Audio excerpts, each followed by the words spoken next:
ครับวันนี้เรามาศิกขาภาษาละนากันต่อนะครับด้วยการอ่านจากข้าวหงหินที่บนเขียนมาเมื่อปี2468นะครับก็100 ปีที่ผ่านมาแล้วก็เห็นไหมแต่ข้าวหงหินนั้นมันเป็นข้าวโบราณนะครับที่บนเล่ากันในวัดในวามา300-400 ปีแล้วนะครับเพราะว่าเป็นพระโบอันกัมมาน้อยพระเอกของเรื่องเนี่ยบ่นถือว่าเป็นพระโพธิสัตว์นะมาเกิดก็เลยว่าเล่ากันตำวัดตำวาได้มากว่าจะมาเป็นภาษาเจ้าบ้านได้อันข้าวเจ้าบ้านได้กับประมาณ250 ปีลงมานะครับเจ้าหลวงลำปางก็คือพญาโลมาวิสัยพญาพรหมแล้วก็เห็นไหมชำระกันมาแล้วก็ก็เป็นฉบับหนึ่งของลำปางนะครับเห็นไหมอันของเชียงใหม่นะเพื่อกับเจ้าสุริยวงศ์เพื่อกับชำระมาเอาตามวัดตามวาของเชียงใหม่นะก็มาเอามาคัดลอกมาจากอันใบลานนะครับมาลงปั๊บสาเนี่ยมันก็เป็นอันแถมฉบับหนึ่งครับอันฉบับอันนี้ก็เป็นเมื่อ100 ปีที่แล้วนะครับอันพวกก็เอามาวัดวาที่ไหนก็บอกนะครับก็เอามาเป็นแถมพูกนึงนะเห็นไหมมันก็ใกล้เคียงกันนะครับเห็นไหมปนกันเล่าในวัดในวาเห็นไหมมันก็เหมือนกองนะครับกองใหญ่อะตีมันดังมาเท่ากันแล้วตุ้มตุ้มตุ้มตุ้มมันกองพวกมีแต่ละวัดแต่วามันเหมือนกันเห็นไหมครับเราไปดูเลยกันนะครับไปดูเลยนะครับวันนี้ก็จะขึ้นบท11นะครับบท11บทที่10นะมันจบไปแล้วครับตอนนี้แล้วนะครับครับวันนี้เราจะเริ่มบท11เลยนะครับเห็นไหมกำลังจากอันกับมันน้อยพ้นออกจากอันเมืองออกจากเมืองอันของอันมาจันตาสลีจันตานะครับเห็นไหมเต้าอันนี้มาพวกก็บอกมาแล้วว่าจะไปทางนั้นทางนี้นะเอาละเริ่มนะครับบทบทบทตะสาบทตะสาอ่านมาบ่เมียนอ่านมาบ่เมียนจักไข่บอกบอกเพี้ยนที่บท11บท11นะครับบท11บท11บท11นะครับบ่เนาจักเมียนบ่เนาจักเมือนเมียนเรื่องเรื่องอันมันอย่างว่าอันไม่เกลือก็ไม่เกลือนี่บนใจร่วมกันมาตั้งแต่โบราณนั่นนะครับเห็นไหมเขาอ่านเป็นสำเนียงของไตยอนก็เรื่องนะสระเรื่องนะถ้าเป็นไตเรือบนเลิงนะก็เลิงไตยองเลิงนะเลิงเลิงเล้าเลิงเล้าเป็นยังไงเป็นยังไงเขาเป็นอันสำเนียงไตยอนเรื่องเล่านะเรื่องเล่าเรื่องราวนะก็เรื่องราวเรื่องราวซับเซตนะก็ซับเซตอันเปิ้นสกะอันสะกดด้วยอันตัวสะสบนะครับเห็นไหมอันนี้อย่างจักจักจักจักเด็ดจักเด็ดได้จักเด็ดจักเด็ดจักเด็ดเนี่ยโอเคแล้วครับจักเด็ดมันเลอะเลือนไปหน่อยนะครับ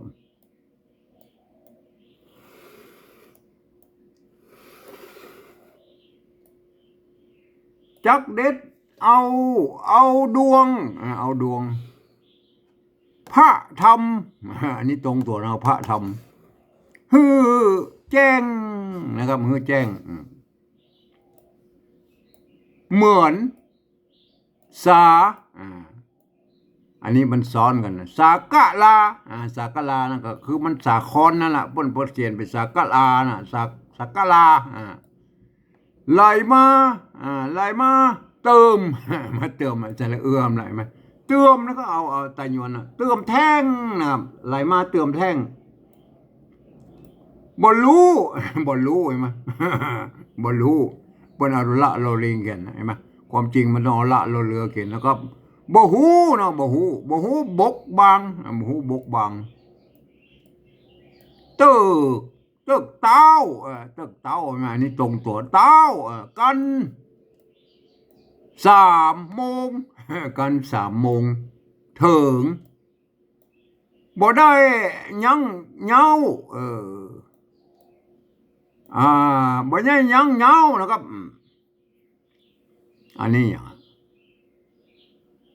อ่ามันน่าจะพระองค์นะองค์พระนอไม่ได้ยังยาวองค์ บทเขียนเอาไม้โกด้วยอันนี้ใส่องค์เอาองค์ยาวๆองค์พระนออย่างองค์พระนอเน่าเออโปธาโปธาเนาะองค์พระนอเน่าโปธา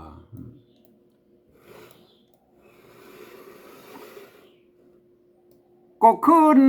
นั่งนิดก็ขึ้นนั่งนิดที่หลังหงผาที่หลังหงผาเหมือนอาอาซาอาซาญาอันนี้มันญะตัวเดียวนะครับมันไม่ได้ญะซ้อนญะนะเหมือนอาซาญาอาชานั่นแหละถ้าเป็นไทยนะอาซาญาซานบนซานกับเหาะนั่นแหละอันเดียวกันซานบนเมฆฟ้าเมฆฟ้ากับเมฆฟ้ามันเปิ้นออกเสียงอันโทเมืองโทพิเศษก็เป็นฟ้า มันอย่างว่าบนดินไปนะครับพัดแล้วก็พัดตะอันนี้พัดตะนะครับเห็นไหมพัตตสินพัตตสินพัตตสินนั่นแหละพัตตสินแวดเวียงแวดเวียงเนี่ยมันเปิดเอาขาสะกดมันแวดมันต้องเอาตัวดะกันเนาะแวดเวียงกับหน้าเรียบอันนี้พังกานะอันนี้เป็นอันไม่กังไหลนะครับไม่กังไหลอ่านตัวพระละหงอ่านเป็นตัวพระนะครับก็อ่านเป็นพังนะครับพังไม่กังไหลก็อ่านพังนะพังแล้วก็กาเห็นไหมพังกานะครับพังกาป้อยักส่วนนุมามันบางทีก็บางทีก็นะครับบางทีก็นุมาบางทีก็นุมาส่วนนุมากับตังลูกลูกนะครับลูกกับตังลูกเต้าแน่ลูกกับตังลูกฮักไม่ใช่เต้าลูกฮักลักลูกลักลูกฮักก็เงียนอันนี้ก็นั่นแหละก็เงียนพอเงออันนี้ไม่สระนะไม่เงอปลายบนนะครับปลายบนยอก่อนยอก่อนยอมือยอก่อนคาบนบความจริงมันต้องคาบนบเนาะตัวคะกับตัวคะนี่มันเป็นอักษรเดียวกันนะครับในภาษาละนานะตัวคะอักษรสูงตัวคะอักษรต่ำมันคอเหมือนกันนะมาคาบนบจะคาบนบหรือคาบนบกันเดียวกันนะคาบนบได้ป๊บกุศลอันนี้ตรงตัวแล้วกุศลนอพระคูณปนคูณพลนั่นแหละคูณปนเจืองเจิงเห็นไหมเจืองแล้วก็ถ้าเป็นไตรยวนเจืองฟ้านะครับบุญกว้างอันนี้กว้างใช่ไหมกว้างอันนี้ตัววะนะครับตัววะเหมือนกับบอแหวนไทยความจริงมันมนนะครับบุญกว้างนะครับบุญกว้างอันนี้ปะโมดมันปาโมดนั่นแหละปาโมดสาจื่นจมไฟอ้างจื่นจมไฟอ้างถวายนะถวายมันอ่านเป็นถวายนะครับเห็นไหมถวายนะถวายอ่านไว้ๆหน่อยถวายปอนพัง อ่าเติมเติมยูเติมนะครับเอาเป็นไตยวนอ่าปอนพังเติมยูนะครับฮือไปถึงฮือไปถึงพดนะครับพดพดไปถึงนั่นแหละไปถึงพดอ่าอย่าไปอย่าไปอย่าไปทะลุทะลุมาป้นไปละไปทะลุที่โหนแห้งโหนแรงโหนแห้งโหนแห้งไม่ใช่แรงอันนี้เป็นค่าแล้วโหนแห้งโหนแห้งต้องห้องโทษดิโหนแห้งห้องเมืองมานเมืองมานเมืองมานนะครับเมืองเจ้าหน่อเนื้อเจ้าหน่อเนื้ออ่าออกออกออกสันฐานอันนี้มันได้อันเจ้าหน่อเนื้อมันได้ตกไปตัวหนอใช่ไหมออกสันฐานใช่ไหมมันต้องมีสี่กรรมเนี่ยวรรคที่สองเนี่ยเจ้าหน่อเนื้อออกพระสันฐานเติมไปหน่อยเนาะเติมไปออกพระสันฐานหอวิมานไปหุ่นไปหุ่นฝ่ายใต้กับอนุมาบัญชีไปทางปุ๊บเลยบ้านเมืองยักษ์ผีดิบนะจีไปทางใต้บนอ่าเอาอันนี้มันเอาไปทำหน้าดีกว่าเนาะคนไปใต้แล้วเนาะเอาไปทำหน้าเนี่ยตรงไหนล่ะนี่อันเพราะว่าหน้านะมันบอกอันโหดป้ายใต้นะครับไอ้มาอันนี้หน้านี้มันจะได้ขึ้นไปลงบนน้อยๆโอเคนะครับ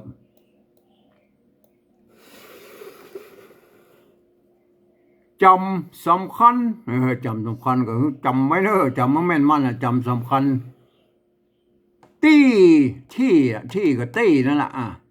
ตี้ยักบอกให้อนุมาเนี่ยบอกพ่อเมียบอกสอดดงไพเรียบเรียบอย่างเรียบละเรียบละอันนี้ฮัดแต่หันไม่ใช่ฮัดมันเหมือนกันเนี่ยเป็นตัวหน้าเขียนเป็นยึกหันแต่ลูกขาความจริงลูกขาเนี่ยเหมือนกับลูกขานั่นแหละหันแต่ลูกขานะก็เอาเป็นลูกขาก็แล้วกันปะอันต้นไม้น่ะบงสางไม้บงไม้สางก็คืออันไผ่นะไม้ไผ่ไม้บงไม้สางไม้โพงไล่ไม้ไล่ใช่ไหมมันอันนี้เป็นไม้ไผ่หมดนะครับถึงบงถึงสางถึงไล่นะใช่ไหมถึงสามอย่างบงสางไล่ปะไล่ปะไล่ปะ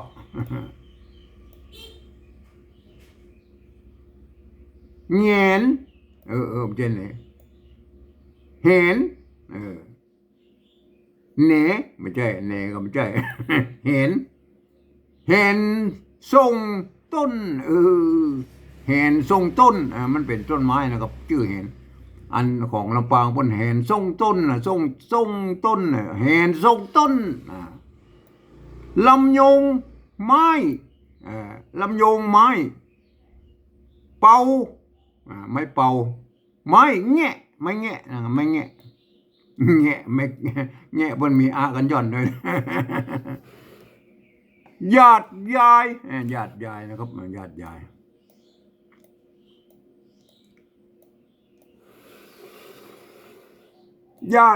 ยตามโขงนะครับปืนละวงปืนละวงอันนี้อย่างปูดอยอันนั้นเดี๋ยวตัวป้าเป็นใส่ห่างด้วยนะก็ป้าแล้วก็ใส่ห่างป้าด้วยนะก็ปูดอยขอบขั้นเนี่ยขอบด้วยนี่เป็นใส่อันละห้ามด้วยนะครับขอบขั้นนะโอเคนะสมุนละ สมุนละละแวงละแจงสมุนละแวงละแวงอ่ะสมุนละแวงจันแดงเขตขั้นเขตขั้นหอมฮดหอมรสนะหอมฮดนะครับหอมฮดเอาสำเนียงแต่โยนนะหอมฮดกันทังกันทังตัวเต้านะตัวเต้าสารปีนะครับสารปีหลวงสารปีหลวงปู้เพิ่งปู้เพิ่งแมงปู้เพิ่งแมงปู้ผู้เพิ่งนั่นแหละแมงปู้เพิ่งบินเต้าสนสอดเข้าจมดวงสนสอดเข้าจมดวง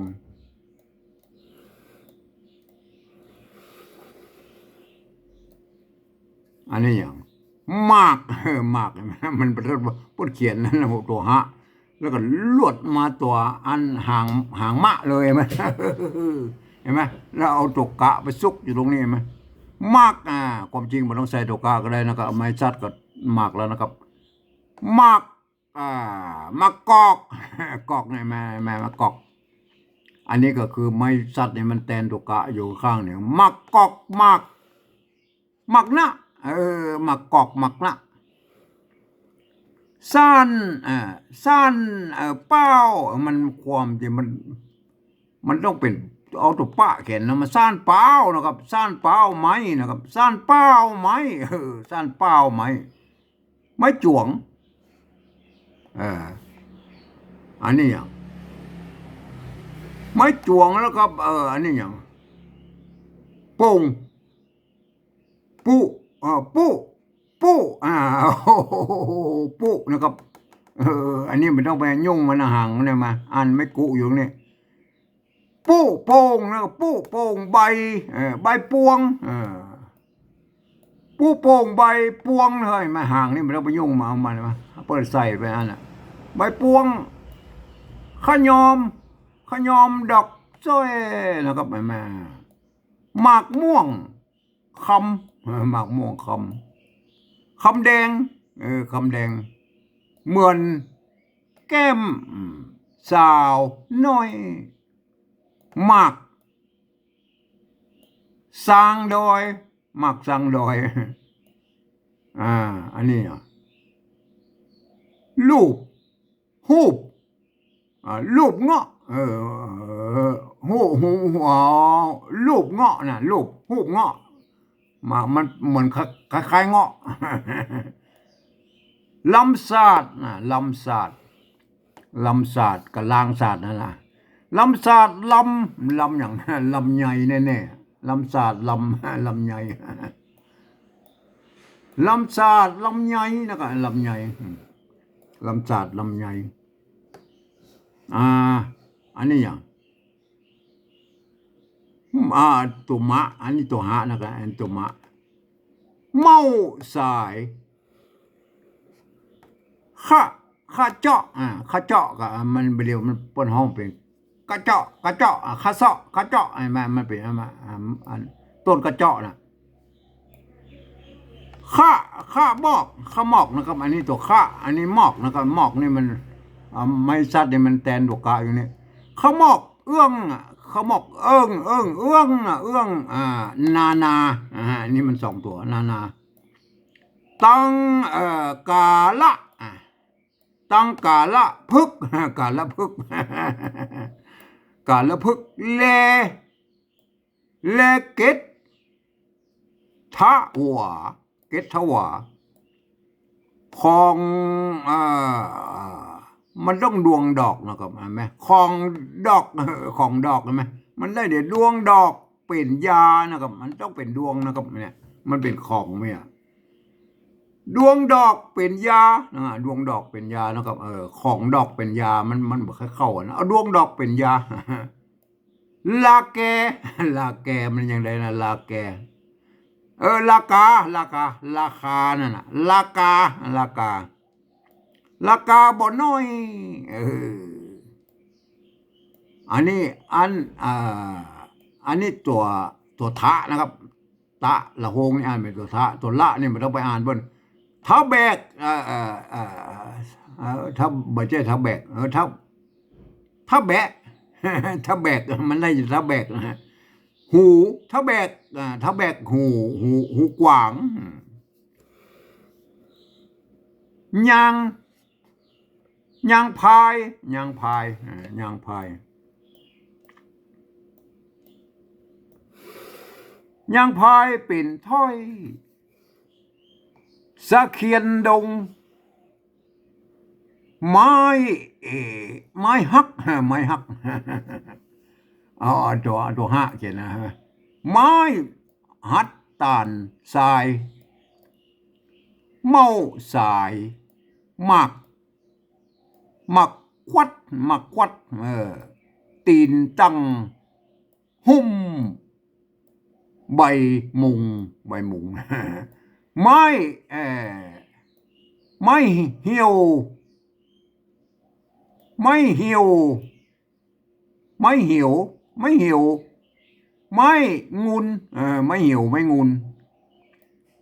ส่งต้นเอาแล้วเอาแ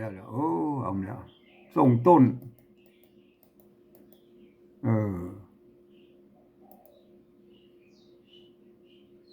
โทษทีนะครับ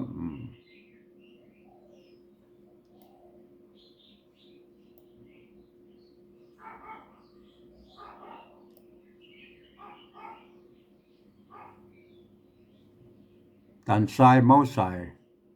มาควัดตีนตังหุ้มใบมุงไม้เหี่ยวไม้งุนส่งต้นลำสุกนะครับมาลำสุกก็ว่าลำสุกลำสุกอันนี้มันสุกนะครับลำสูงลำสูงไม่ใช่สุกลำสูงเดือเกี้ยงไม้ลุง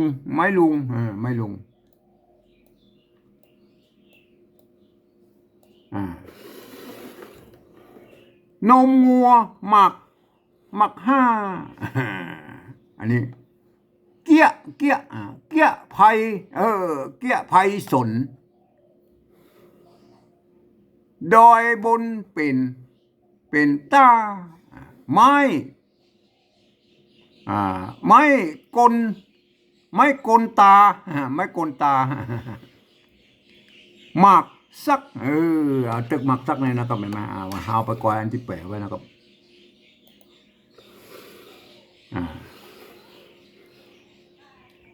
บทที่11แล้วนะครับเขาขอจิ้มน้ำเลยนะครับ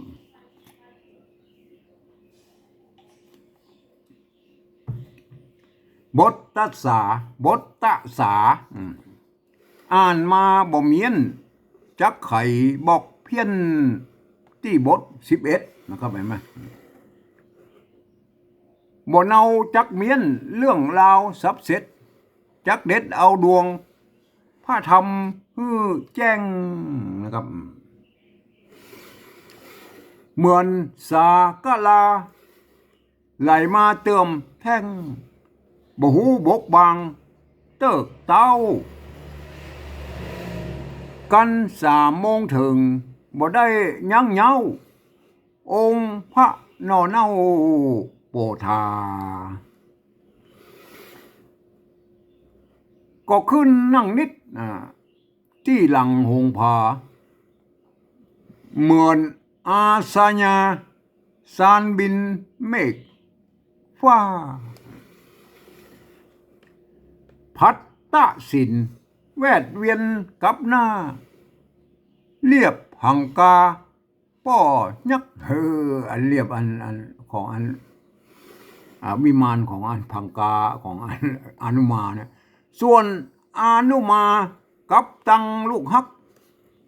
ก็เงินพองปลายบน ย่อก่อนขับนกได้พบกุศลนอพระขุนปน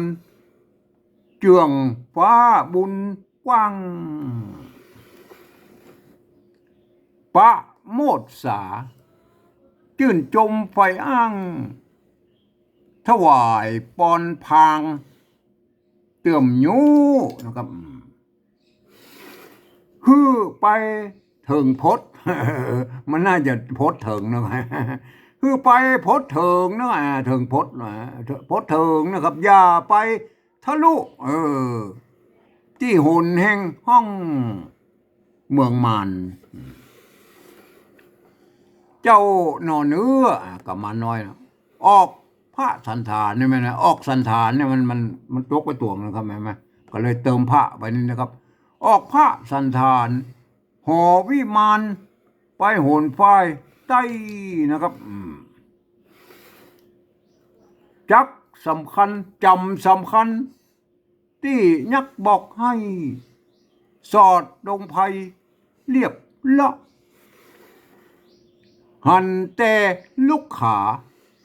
บงสางไล่ปะแงนเห็นทรงต้นลำยงไม่เป่าไม่แงะหยาดยายตามโขงปืนละวงมันปืนละวงเอาปืนนะก็ปืนละวงมันโมโหเป็นเกียรติบ้าอย่างนั้นนะ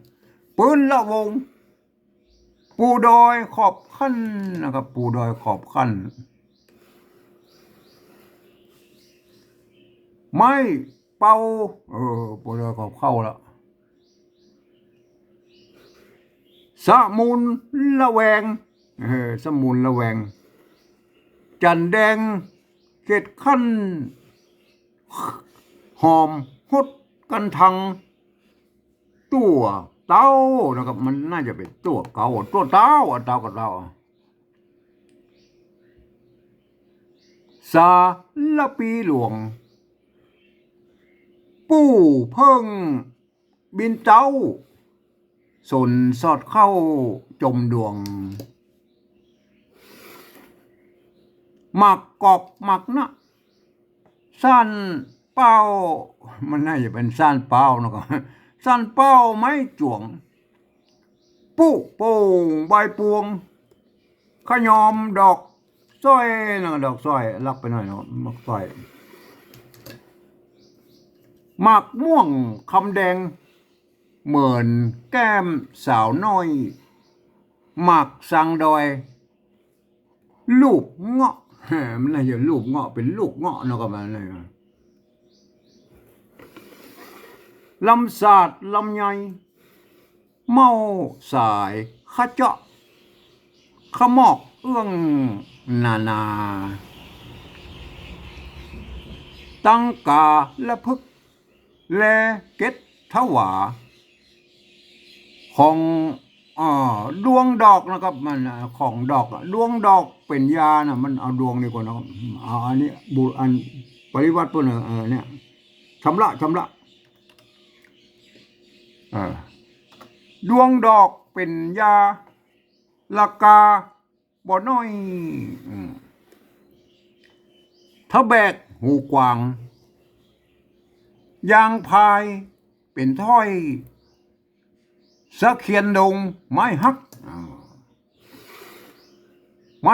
ตานทรายเมาสายหมักควัดตีนตั้งหุ่มใบมุงไม้เหี่ยวไม้งุนไม่เป็นไม่งุนไม่งุนแล้วก็ไม่งุนไม่งุน เพราะว่าตรงนี้มันจะต้องลงเสียงตีแล้วก็ไม่งุนก็มาไม่งุนทรงต้นลำสูงเดือเกี้ยงไม่ลุงนมงัวหมักห้าเกี้ยไพสนโดยบนเป็นต้าไม้กลตาหมากสัก เอาละก่อนจะ นายละเอามันจะเท่าพันนาถึงอันต้นไม้ตรงดอกดวงนะครับแอมครับวันนี้เอาแค่นี้ก่อนนะครับ